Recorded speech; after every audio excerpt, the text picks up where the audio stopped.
Assalamualaikum warahmatullahi wabarakatuh. Bismillahirrahmanirrahim. Alhamdulillahi rabbil alamin. Wassalatu wassalamu ala asyrafil anbiya'i wal mursalin Sayyidina Muhammadin wa ala alihi wa ashabihi ajma'in. La hawla wa la quwwata illa billahil aliyyil azim. Amma ba'du fa ya ayyuhal hadirun, para jamaah salat maghrib yang dirahmati Allah Subhanahu wa taala. Pada kesempatan ini marilah kita memanjatkan puji syukur kehadirat Allah Subhanahu wa taala atas segala nikmat yang Allah nugerahkan datang kula lan panjenengan sedaya, utamanya nikmat iman, nikmat Islam, nikmat kesehatan.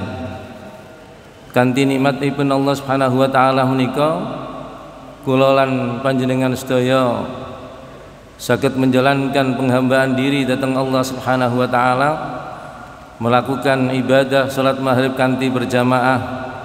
Kemudian kita isi dengan majlis ilmi di Masjid Akbar Mudhar Arifin ini. Mudah-mudahan Allah Subhanahu wa taala mengiringi kita, memberikan taufik dan hidayah sehingga kita bisa beristiqamah dalam menjalankan aktivitas ini. Amin Allahumma amin. Ma'asyiral muslimin rahimakumullah. Melanjutkan bab puasa yang pada hari ini kita sampai pada bagaimana faedah puasa. Wa fawaidus siyami katsiratun minan nahiyatina ar-ruhiyyati wal madiyati. Faedah puasa itu banyak sekali, bisa ditinjau dari berbagai aspek, baik aspek ar-ruhiyah, aspek batin, maupun al-madiyah, aspek fisik. Sehingga puasa ini tidak hanya untuk menguatkan batin kita, tidak hanya mengobati batin kita, tetapi juga fisik kita ini juga bisa kita obati dengan puasa. Karena itu faedah puasa ini yang pertama adalah fasaumu ta'atun lillahi ta'ala. Puasa itu adalah menjalankan ketaatan datang Allah Subhanahu wa taala. Orang bisa melaksanakan puasa ini karena ketaatannya. Kalau orang tidak punya keimanan yang kuat datang Allah Subhanahu wa taala, tentu akan mengabaikan ibadah puasa itu. Karena ketaatan kepada Allah Subhanahu wa taala itulah sehingga kita waktunya puasa ya puasa wajib kita lakukan, puasa sunnah pun kita lakukan karena ini dorongan keimanan. Maka ibadah puasa itu berbeda dengan ibadah-ibadah yang lainnya. Karena itu pahalanya orang melakukan puasa juga tidak sama dengan pahalanya orang melakukan ibadah yang lain. Berarti puasa niku adalah ibadah yang paling istimewa di antara ibadah-ibadah lainnya. Yusabu 'alaihal mu'minu thawaban maftuhan la hududalahu. Pahalanya orang yang melakukan ibadah puasa, orang mukmin yang melaksanakan ibadah puasa itu pahalanya terbuka. Maknanya terbuka itu apa? Terbuka itu tidak ada pembatasan. La hududalahu, tidak ada batasnya. Sehingga orang melakukan ibadah puasa ini tidak ada hitungan pahalanya datang Allah Subhanahu wa taala. Kalau amalan-amalan yang lain kita melaksanakan ibadah yang lain itu ada hitungannya. Allah menyampaikan dalam Al-Qur'an, man jaa bil hasanati falahu asyru amsalihha. Siapapun yang melakukan kebaikan, satu kali kebaikan itu dibalas oleh Allah, dilipat gandakan menjadi 10 kali lipat. Man qara'a harfan fi kitabillah falahu hasanatun. Nabi menyampaikan bandingannya, man qara'a harfan fi kitabillah falahu hasanatun fal hasanatu bi asyri amsalihha la aqulu alif lam mim harfun walakin alifun harfun wa lamun harfun wa mimun harfun. Siapa di antara kita yang membaca Al-Quran itu satu huruf, itu dinilai satu kebaikan. Satu kebaikan itu dilipat gandakan kalian Allah Subhanahu wa taala dengan 10 kali lipatnya. Ini amalan ibadah biasa ya. Jenengan sedekah nggih ngoten. Satu kebaikan sedekah dilipat gandakan oleh Allah Subhanahu wa taala. Mungkin 1000 sedekah yang panjenengan berikan kepada fuqara wal masakin dilipat gandakan kalian Allah Subhanahu wa taala menjadi 10 kali lipat 10.000. Dan ini sedekah sampean ten masjid 50.000 kali 10 ya 500.000. Ini panjenengan sedekah ten masjid, ten lembaga-lembaga sosial, ten fakir miskin 100.000 dilipat gandakan kalian Allah Subhanahu wa taala menjadi 1 juta. Niki pahala-pahalanya diukur kalian Allah Subhanahu wa taala, man jaa bil hasanati falahu asyru amsalihha. Tetapi berbeda dengan pahalanya ketika orang melakukan ibadah puasa. Kama qala Rasulullah sallallahu alaihi wasallam, kullu amali ibni adam yudha'af al hasanat wa asyru amsalihha ila 700 dhifin. Qala Allah azza wa jalla illa as-sawm as-sawmu li wa ana ajzi bi yad'a sahwatahu wa ta'amahu min ajli. Setiap amal kebaikan yang dilakukan oleh anak Adam itu dilipat gandakan oleh Allah Subhanahu wa taala menjadi 10 kali lipat, bahkan dilipat gandakan oleh Allah Subhanahu wa taala sampai pada 700 kali lipat. Kemudian dalam hadis qudsi ini Allah menyampaikan as-saum illa as-saum, kecuali ibadah puasa, as-saumu li wa ana ajzi bi, karena puasa itu untukku maka aku yang berhak mengganjarnya, aku yang berhak memberikan pahalanya. Ini keistimewaan orang melakukan ibadah puasa jika dibanding dengan amalan-amalan ibadah yang lain. Jadi setiap amal ibadah itu ada keistimewaannya. Li'annahu lillahi subhanahu wa ta'ala wa karramallahu wasi'un. Karena puasa itu kita laksanakan adalah semata-mata karena Allah Subhanahu wa taala. Kalau tidak karena Allah itu ya kita tidak akan melaksanakan. Lewang puasa itu berat kok. Mulai dari pagi kita menahan diri dari makan dan minum sampai menjelang maghrib. Ketika maghrib baru kita bisa berbuka. Jiwa kita ini dilaparkan, nafsu kita ini dilaparkan. Dengan melaparkan nafsu ini beratnya luar biasa, sehingga manfaat dan faedahnya puasa ini banyak sekali. Wa karramallahu wasi'un, anugerah Allah, karunia Allah itu luas sekali. Wa yunalu biha ridwanullahi ta'ala, dan orang yang melaksanakan puasa itu selalu akan mendapatkan ridha dari Allah Subhanahu wa taala. Inilah makna ibadah puasa. Kita bandingkan dengan makna ibadah-ibadah yang lain, kelebihannya ibadah puasa nggih kados mekaten iki. Mila menawi kula lan panjenengan sedaya wonten nggak ada kesempatan poso, nggih kita laksanakan poso. Tidak harus menunggu puasa wajib. Nggih, puasa kudu bulan Ramadan. Ini puasa sunnah menawi kita ada kesempatan puasa Senin atau Yaumul Khamis, atau puasa 10 Asyura, atau Yaumul Bid, puasa pada pertengahan bulan tanggal 13, 14 atau sampai tanggal 15. Niki puasa-puasa yang pernah diajarkan oleh para ulama dulu. Tentu para ulama ini sandarannya saking Rasulullah sallallahu alaihi wasallam.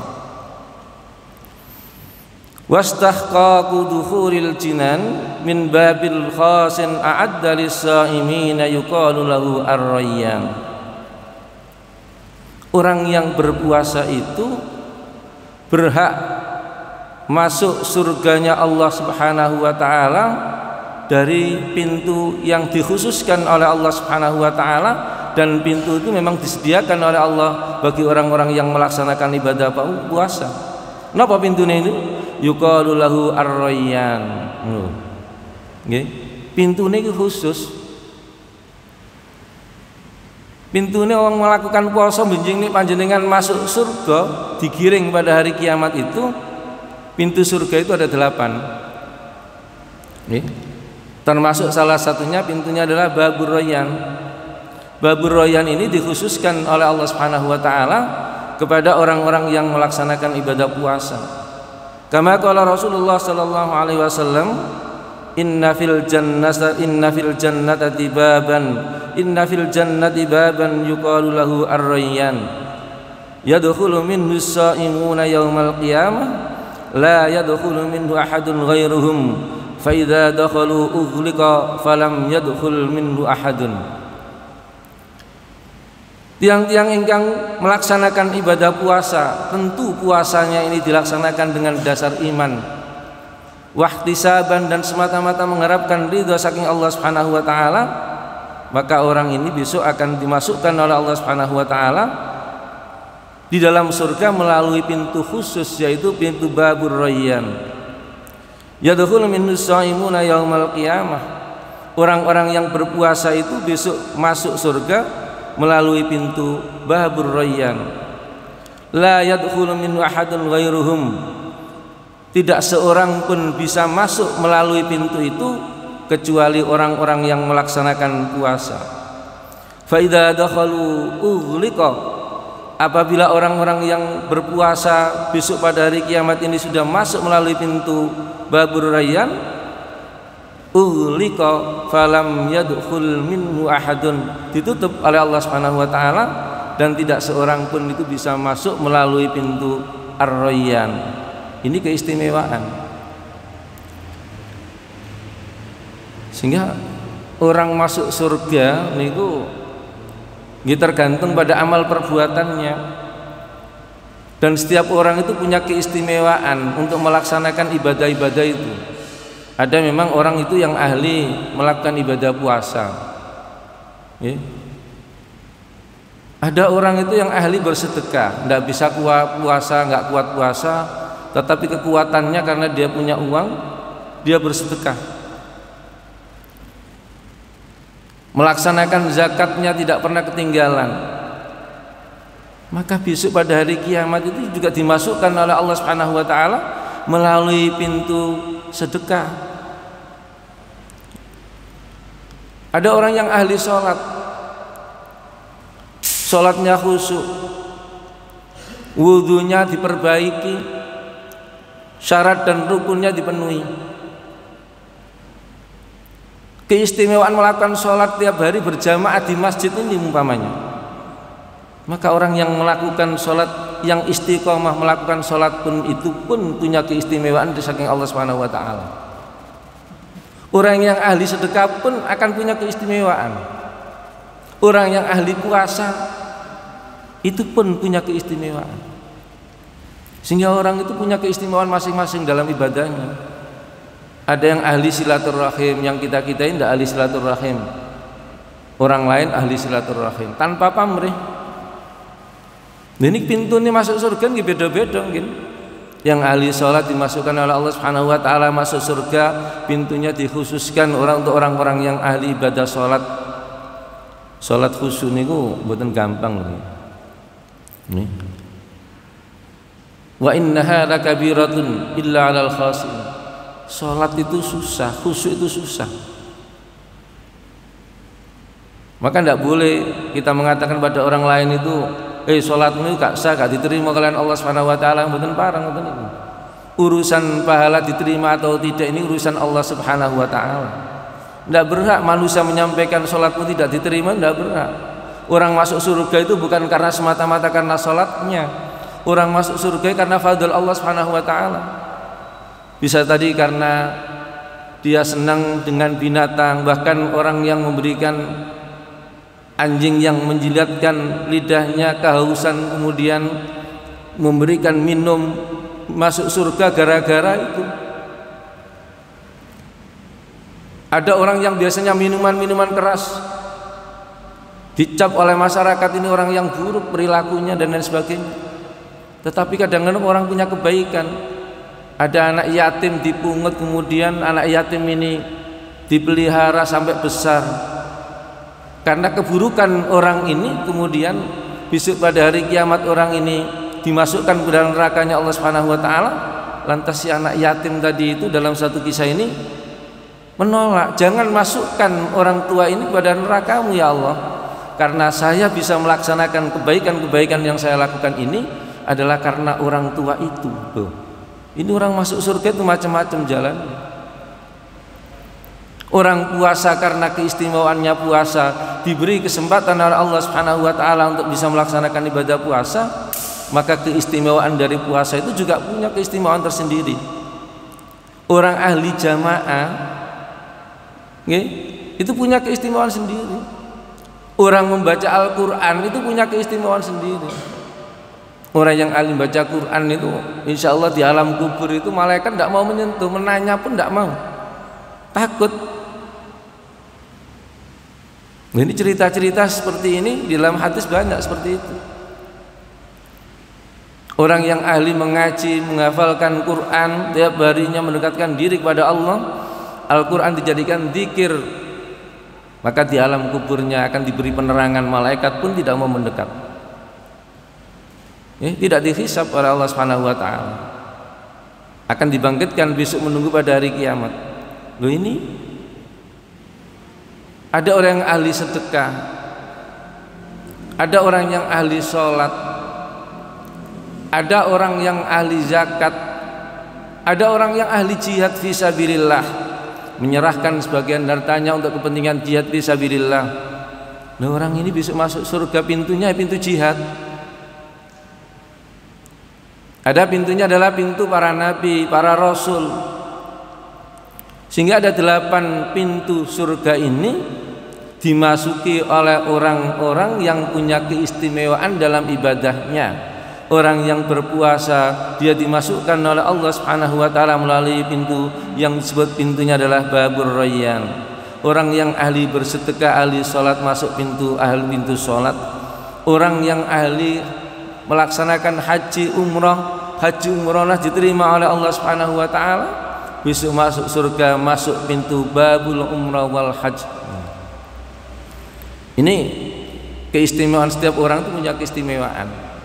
Di zaman gerayang piyambak panjenengan ini, oh gak duwe-duwe, aku tak sholat wae. Oh suka ahli menolong orang, ahli menolong orang. Ini pun akan dibalas oleh Allah, satu kebaikan dibalas oleh Allah Subhanahu wa taala dengan kebaikan yang lainnya. Man jaa bil hasanati falahu asyru amsalihha, satu kebaikan itu akan dilipat gandakan oleh Allah Subhanahu wa taala menjadi 10 kali lipat. Illa shaum, kecuali puasa. As-saumu li wa ana ajib, puasa ini untukku, maka aku yang mengganjarnya, kata Allah Subhanahu wa taala. Ini keistimewaan ibadah puasa dibandingkan dengan ibadah-ibadah yang lainnya. Wa yub'idu nafsahu an adabillahi ta'ala bisababi ma qad yartaqibuhu min ma'asin fa huwa kaffaratul lidzunubi min adin li akhar. Orang yang ahli puasa itu dijauhkan oleh Allah Subhanahu wa taala an adabillah, dari siksa Allah Subhanahu wa taala, bisababi ma qad yartaqibuhu min ma'asin, disebabkan dari perbuatan-perbuatan dosa yang dilakukan oleh orang tersebut ketika di dunianya. Fa huwa kafaratul lidzunubi min amil akhar. Karena itu puasa itu adalah sebagai tebusan atas dosa-dosa yang pernah dilakukan oleh orang dari tahun ke tahun. Loh niki. Jadi puasa itu termasuk menghapus dosa loh ya. Menghapus dosa kepada Allah itu mudah kita lakukan. Tetapi menghapus dosa kepada sesama manusia itu sulit kita lakukan. Penghapusan kepada dosa kepada Allah Subhanahu wa taala dapat kita lakukan kapan dan dimanapun kita berada. Likulli zamanin wa makanin. Tidak dibatasi oleh ruang dan waktu. Kapanpun kita punya kesalahan kepada Allah Subhanahu wa taala, kita memohon ampun dan bertobat datang Allah Subhanahu wa taala, tidak mengulangi apa yang pernah dilakukan, an-nadam, menyesali dari kesalahan-kesalahan yang telah dilakukan, tobatnya diterima oleh Allah Subhanahu wa taala, selesai.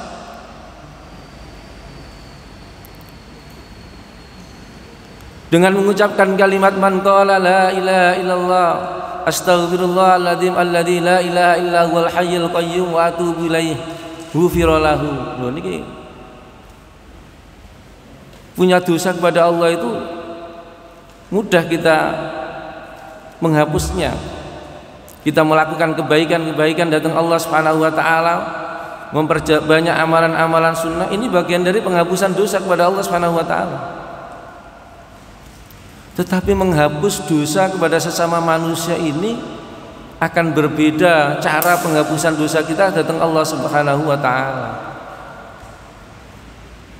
Biasanya kita ini menyakiti, melukai hati orang lain, umpama mengejek orang lain tidak terima, kita ejek, kita lukai perasaannya, kita ambil hak-haknya tanpa ada izin, kita pernah memukulnya dan lain sebagainya. Loh ini pun main-main, utang 1.000 rupiah, loh ini akan diminta pertanggungjawabannya. Kalau di dunianya panjenengan tidak memintakan permohonan maaf kepada orang-orang yang pernah kita lukai perasaannya, pernah kita caci maki, pernah kita hutangi lantas tidak kita bayar, maka besok di hari kiamat itu kita akan diminta pertanggungjawaban kalian Allah Subhanahu wa taala. Maka itu termasuk orang-orang yang bangkrut besok di akhirat. Pada suatu saat Rasulullah sallallahu alaihi wasallam niki satu majlis dengan para sahabat. Kemudian Rasul menanyakan kepada para sahabat, "Wahai sahabatku, atadruna manil muflis?" Apakah engkau tahu bahwa siapakah orang yang bangkrut besok di akhirat itu? Qalu, para sahabat menjawab, "Ya Rasulullah, al-muflisu man la dirham lahu wa la mata'." Orang yang bangkrut itu adalah orang yang tidak mempunyai mata pencaharian dan tidak mempunyai uang. Apa jawaban Rasulullah sallallahu alaihi wasallam? Tidak demikian wahai sahabatku. Wa qala Rasulullah sallallahu alaihi wasallam, al-muflisu min ummati may ya'ti yaumal qiyamati bi salatin wa zakatin wa siyamin wa ya'ti qad syatama irda hadha wa akhadha mala hadha wa safaka dama hadha wa daraba hadha wa akhadha mala hadha. Orang yang bangkrut di akhirat itu wahai sahabatku adalah orang yang besok pada hari kiamat dibangkitkan kalian Allah Subhanahu wa taala dengan membawa amal kebaikan. Salatnya bagus, tetapi dengan salat pun dia pernah mencaci maki orang, pernah menghina orang, pernah mengumpat orang lain, tetapi orang lain tidak terima dengan umpatan-umpatan seperti itu. Zakatnya tepat pada sasaran, tetapi di samping dia melakukan zakat, orang ini juga pernah mengambil haknya orang lain tanpa izin, mencari barang-barang harta kekayaannya ini bertentangan dengan syariat Islam, bertentangan dengan ketentuan-ketentuan Allah Subhanahu wa taala. Membawa ibadah puasanya bagus, sholatnya bagus, zakatnya bagus. Kemudian Allah ini, kemudian besok pada hari kiamat ini ketika orang ini digiring di yaumul mahsyar, kemudian ketika masuk perhitungan masuk pada surganya Allah Subhanahu wa taala, ada orang yang mencegat, "Wahai malaikat, jangan dimasukkan hamba itu di dalam surga itu, karena orang itu pernah punya urusan dengan saya yang belum selesai, pernah hutang kepada saya belum selesai." Akhirnya apa? Fayu'ta hadza min hasanati wa hadza min hasanati. Pahala salatnya diberikan, habis pahala salatnya. Datang lagi seorang yang menuntut, kemudian diberikan pahala puasanya, habis pahala puasanya. Datang lagi tuntutan dari orang lain, ya, pernah mengambil haknya orang lain, pernah mencaci maki, Apa yang terjadi? Pahala puasanya, pahala zakatnya diberikan, sehingga tidak punya pahala apa-apa. Fayu'ta hadza min hasanati wa hadza min hasanati. Sementara tuntutan dari orang lain yang pernah dilukai perasaannya, pernah dicaci maki dan lain sebagainya ini, pernah diambil hak-haknya ini, masih banyak tuntutan di sana itu. Fa in faniyat hasanatuhu qabla ayyuqda ma alaihi ukhidha min khatayahum. Pada akhirnya kesalahan-kesalahan orang yang menuntut ini ditimpahkan kepada orang yang pernah melukai perasaannya, kepada orang yang pernah mencaci maki dan lain sebagainya, sehingga tidak punya apa-apa, menerima kesalahan orang lain. Maka inilah yang disebut dengan orang yang bangkrut di akhirat. Maka kita harus berhati-hati. Kalau segera punya kesalahan pada orang lain, ya segera mohon maaf. Kalau punya hutang yang tidak dibayar, bisa dibayar, ya mohon untuk diikhlaskan. Ini penghapusan dosa kepada sesama manusia lebih sulit. Pada hari ini mungkin kita bisa bertemu, mungkin besoknya orangnya sudah meninggal, atau pergi keluar kota, kita tidak tahu di mana tempat dan alamatnya, kita mencari tidak ketemu. Maka apapun yang kita lakukan kesalahan kepada orang lain ini harus segera kita tunaikan permohonan maaf. Kalau punya hutang ya segera dibayar. Faturihat alaihi summa turiha minan nar, kemudian dilempar oleh malaikat ke dalam nerakanya Allah Subhanahu wa taala. Maka penghapusan dosa kepada sesama manusia ini kalau sampai akan berat, tetapi penghapusan dosa kepada Allah Subhanahu wa taala dapat kita lakukan kapan dan dimanapun kita berada. Kita memohon ampun kepada Allah Subhanahu wa taala, termasuk kita melaksanakan ibadah puasa, dan puasa yang kita laksanakan semata-mata mengharapkan ridha Allah Subhanahu wa taala. Wa bit ta'ati yastaqimu amrul mu'min 'alal haqqil ladzi syara'ahu Allah 'azza wa jalla. Li'anna as-sawma yuhaqqiqut taqwa allati hiya imtithalul awamiril ilahiyyati wastinabun nawahi. Dengan menjalankan ketaatan datang Allah Subhanahu wa taala inilah seorang urusan orang mukmin ini dapat berjalan secara istiqamah atas dasar kebenaran sesuai dengan syariat Allah Subhanahu wa taala. Sehingga tiang ingkang berpuasa ini selalu hati-hati, ya, akan dijaga oleh Allah Subhanahu wa taala. Istiqomahnya orang yang berpuasa ini akan dimudahkan urusannya oleh Allah Subhanahu wa taala, dan akan dipelihara oleh Allah Subhanahu wa taala agar orang itu tidak melakukan perbuatan-perbuatan yang buruk. Nah, inilah makna ibadah puasa. Sehingga ibadah puasa ini ibadah yang istimewa, ibadah yang diagungkan oleh Allah Subhanahu wa taala daripada ibadah-ibadah yang lain. Li'anna as-sawma yuhaqqiqut taqwa allati hiya imtithal awamiril ilahiyyati wastinabun nawahi. Karena puasa itu sesungguhnya adalah realisasi dari menjalankan perintah Allah Subhanahu wa taala, realisasi dari takwa, yaitu menjalankan perintah-perintah Allah Subhanahu wa taala dan menjauhi larangan-larangan Allah Subhanahu wa taala. Ini panjane puasa niku bener. Ya insyaallah orang itu takut kepada Allah Subhanahu wa taala.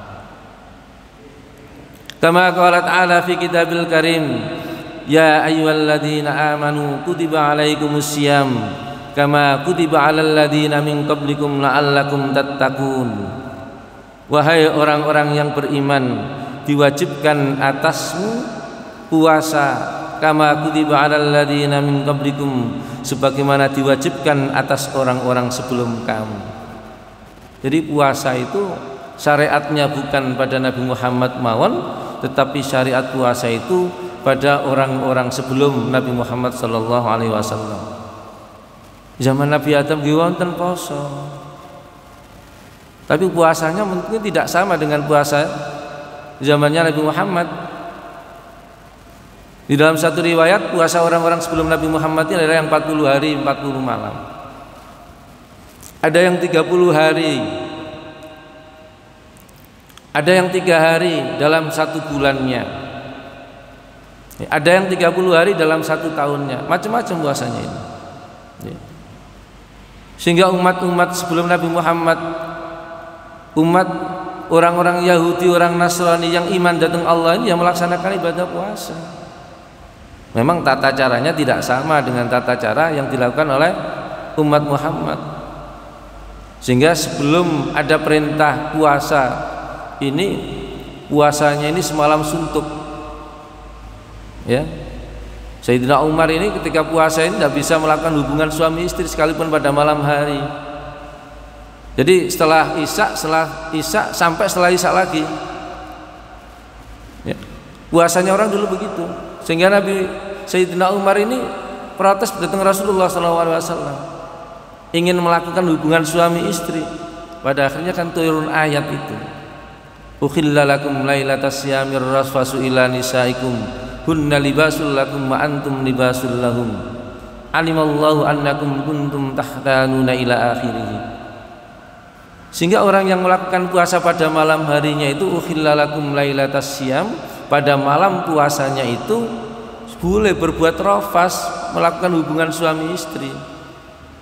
Sehingga syariat ini sampai pada kita, sehingga sampai saat ini panjenengan melakukan poso nggih boleh hubungan suami istri pada malam harinya. Siangnya tidak boleh, dilarang.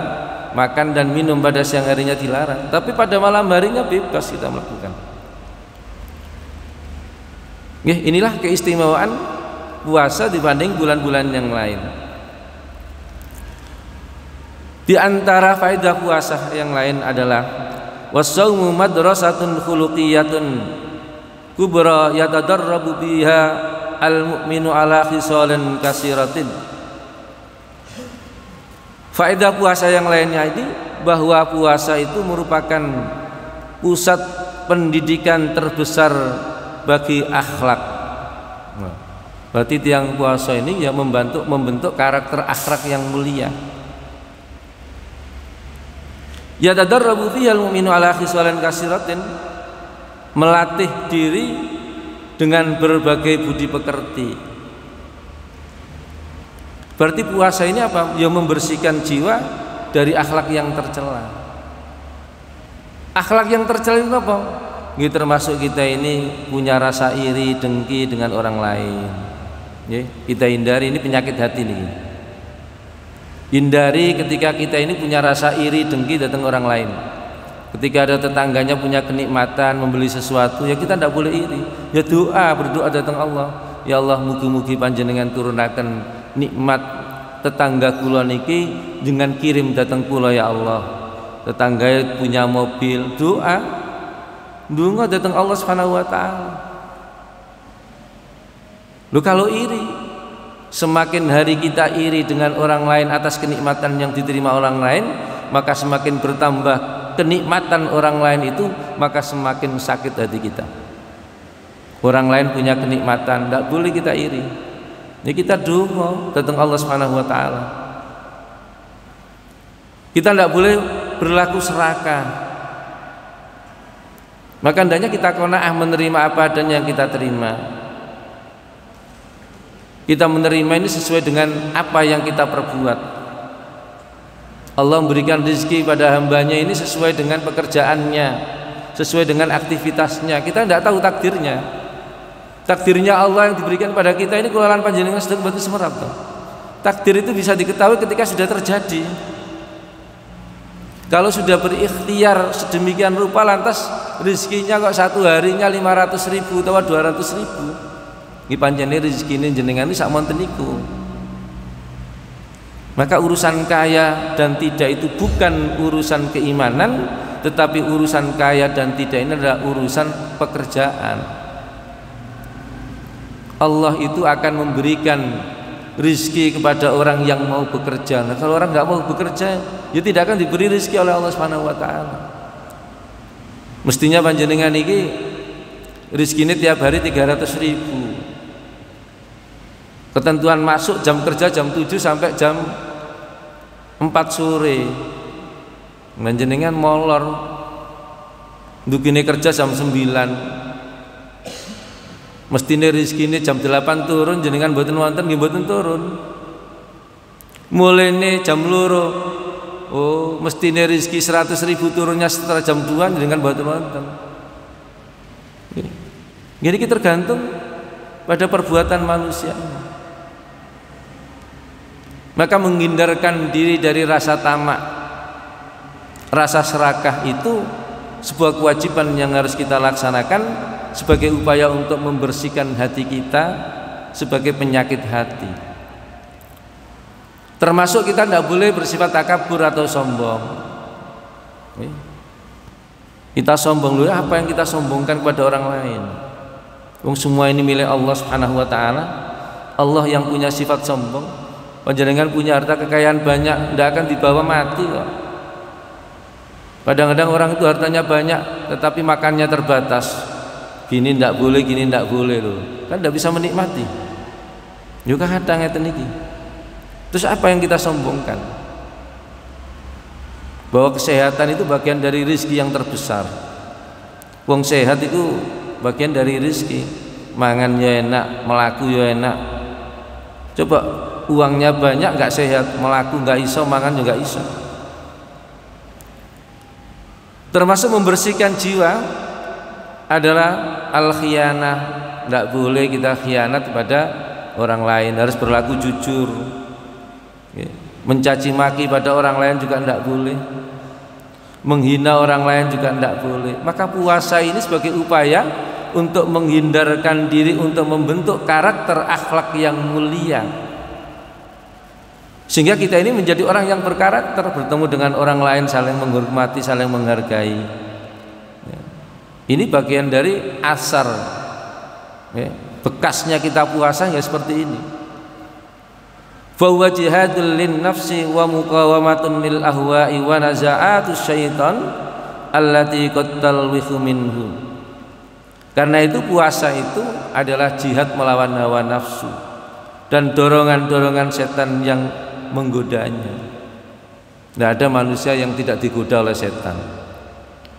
Tidak ada manusia yang tidak diuji oleh Allah Subhanahu wa taala. Semua manusia hidup itu diuji oleh Allah Subhanahu wa taala. Maka ketika kita bisa menahan ujian Allah dengan sabar, maka salah satu upaya puasa itu juga bisa melatih kesabaran. Tidak ada manusia yang tidak bisa diuji oleh Allah Subhanahu wa taala. Semua diuji oleh Allah Subhanahu wa taala. Wa yata'awwadu bihi al-insanu khalaqas sabri ala ma qad yukhramu minhu wa 'alal ahwa'i wasyada'idi allati qad yata'arradu laha idh yajidu at-ta'ama asy-syayyi yudbahu amamahu war-rawaihu tahiju asaratin mu'addatihi wal ma'ul adabul baridu yatarakraku fi nadiri fayumtana'u minhu muntadiran waqtal idni ar-rabbani bitanawulihi. Nah, puasa itu, dengan puasa itu orang bisa berlatih sabar dan menahan diri dari apa yang diharamkan oleh Allah Subhanahu wa taala. Lho niki puasa. Jadi puasa itu melatih kesabaran kita. Sabar anit ta'ah, sabar itu macam-macam. Sabar itu menahan diri dari segala macam kesulitan, itu namanya sabar. Maka macamnya sabar itu macam-macam. As-sabru 'anit tha'ah, sabar menjalankan ketaatan datang Allah Subhanahu wa taala. Panjenengan ibadah salat utawa mriki ini menawi mboten sabar nggih mboten saged ten masjid niki. Nggih. Panjenengan masuk masjid niki bagian dari upaya sabar jenengan. Jenengan bertani menawi mboten sabar nggih mboten dadi pertanian. Sing sekolah kuliah, sekolah SMA, SMP menawi mboten sabar, mboten sinau, mboten ulet nggih mboten dadi sekolah ini. Maka makna sabar itu umum, ulet, giat, rajin. Ini bagian dari sabar. Makna sabar secara luas ngoten niku.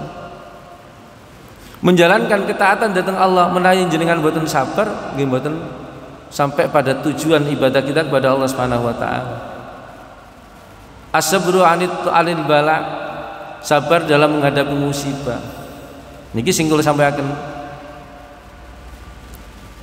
Setiap manusia niku diuji kalian Allah Subhanahu wa taala. Tidak ada manusia yang tidak diuji oleh Allah. Allah menguji manusia itu sesuai dengan kemampuan manusia. La yukallifullahu nafsan illa wus'aha. Para nabi diuji oleh Allah, para rasul diuji oleh Allah, para ulama-ulama yang ahli ilmu diuji oleh Allah. Nabi Adam diuji oleh Allah Subhanahu wa taala. Wala taqraba hadhihi syajarah. Allah menyampaikan, janganlah wahai Adam kamu mendekati syajaratul khuld, tetapi dibujuk oleh istrinya sehingga Nabi Adam memakan buah khuldinya. Akhirnya diturunkan oleh Allah dari surga, kan begitu. Nabi Ibrahim diuji oleh Allah dengan keimanannya, dengan menyembelih putranya Ismail. Kalau karena bukan keimanan dan keyakinan Nabi Ibrahim, maka Nabi Ibrahim gagal menghadapi ujian ini. Nabi Ayyub diuji oleh Allah Subhanahu wa taala, dijauhi oleh masyarakat dan keluarganya, hartanya habis, diuji dengan penyakit kudis yang lama tidak kunjung sembuh-sembuh. Dengan kesabaran itu dilaksanakan oleh Nabi Ayyub.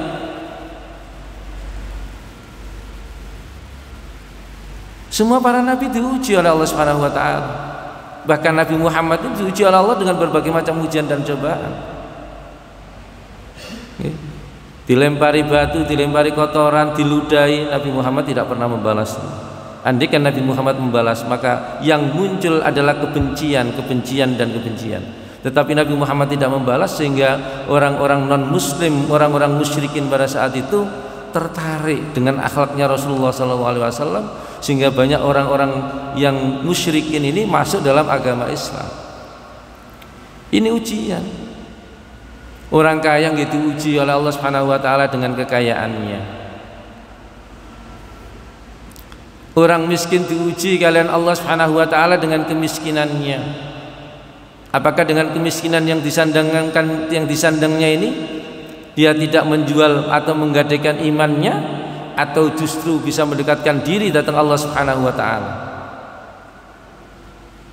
Orang punya pangkat, punya kedudukan, punya jabatan, itu pun bagian dari ujian Allah Subhanahu wa taala. Semua itu ujian Allah Subhanahu wa taala. Allah akan menguji bagaimana sikap manusia ketika diberi kenikmatan oleh Allah Subhanahu wa taala. Apakah dia bisa mendekatkan diri kepada Allah Subhanahu wa taala, mentasyarrufkan kenikmatan kepada orang-orang yang tidak mampu. Ketika orang diuji dengan kesulitan, dengan ujian cobaan yang lain, Allah juga akan menguji bagaimana sikap manusia ketika diberi kesulitan oleh Allah Subhanahu wa taala. Apakah dengan kesulitan yang disandangnya orang ini justru mendekatkan diri datang Allah Subhanahu wa taala, atau justru menjauhkan diri datang Allah Subhanahu wa taala. Jadi hidup ini ujian. Maka salah satu puasa ini juga adalah melatih kesabaran, mendidik kita untuk menjadi orang yang sabar, bisa menahan diri dari segala apa yang diharamkan oleh Allah Subhanahu wa taala. Karena itu puasa itu juga awalal ahwa'i wasyada'idil lati qad yata'arradu laha idh yajibu ta'am asy-syahi yadbahu amamahu ila akhir niki. Maka puasa itu juga termasuk berlatih untuk mengatasi kesulitan-kesulitan yang dihadapinya. Jika dia menemukan makanan di hadapannya, bau masakan yang sedap, ada air yang segar yang ada di hadapannya, yang ada di pandangannya, fayumtana'u minhu, maka dia bisa menahannya. Nah, ini orang puasa. Kalau orang tidak puasa tidak bisa menahannya. Muntadiran waqtal idzni ar-rabbani bitanawulihi. Orang yang berpuasa itu sanggup menunggu waktu yang diizinkan oleh Allah Subhanahu wa taala untuk menyantapnya makanan yang ada itu. Inilah keistimewaan dan makna yang terkandung di dalam puasa yang harus kita pahami. Wasaumu yu'allimul amanata wa muraqabatallahi ta'ala fis sirri wal anan. Idla raqibu ala shaimi fi imtina'i anit thayyibati illallah wahdah. Salah satu faedah termasuk kita menjalankan puasa ini adalah mengajarkan untuk sifat amanah dan selalu merasa dirinya kita ini diawasi oleh Allah Subhanahu wa taala. Nggih. Wong poso niku menjaga sifat amanahnya dan merasa dirinya ini diawasi oleh Allah Subhanahu wa taala. Kalau kita niatnya puasa semata-mata karena Allah Subhanahu wa taala, tentu kita akan al-tunduk dan khudu' pada perintah-perintah Allah Subhanahu wa taala. Kalau puasa ini niatnya bukan karena Allah Subhanahu wa taala, maka tujuan puasa itu tidak akan sampai. Oh, enggak ono sing ngawasi aku tak minum ah. Enggak ono sing ngawasi aku tak mlebu warung puasa Ramadan. Karena tidak terbiasa puasa. Seakan-akan tidak ada yang mengawasi. Padahal dia ini diawasi oleh Allah Subhanahu wa taala. Jadi orang yang berpuasa dirinya terjaga, tidak akan melakukan penyelewengan-penyelewengan. Loh, kalau ada orang puasa kok masih melakukan kejahatan. Ya, dalam satu riwayat niki diterangkan niki. Sampun niki. Nggih, mudah-mudahan Allah Subhanahu wa taala memberikan hidayah dhateng kula lan panjenengan sedaya sehingga kita bisa memahami makna dan faedah serta manfaat puasa ini kita terapkan dalam kehidupan kita sehari-hari. Insyaallah kalau pemahaman panjenengan bisa memahami makna-makna puasa ini, saudara akan diangkat derajatnya oleh Allah Subhanahu wa taala dan dijauhkan oleh Allah Subhanahu wa taala dari perbuatan-perbuatan yang dilarang oleh Allah Subhanahu wa taala. Assalamualaikum warahmatullahi wabarakatuh.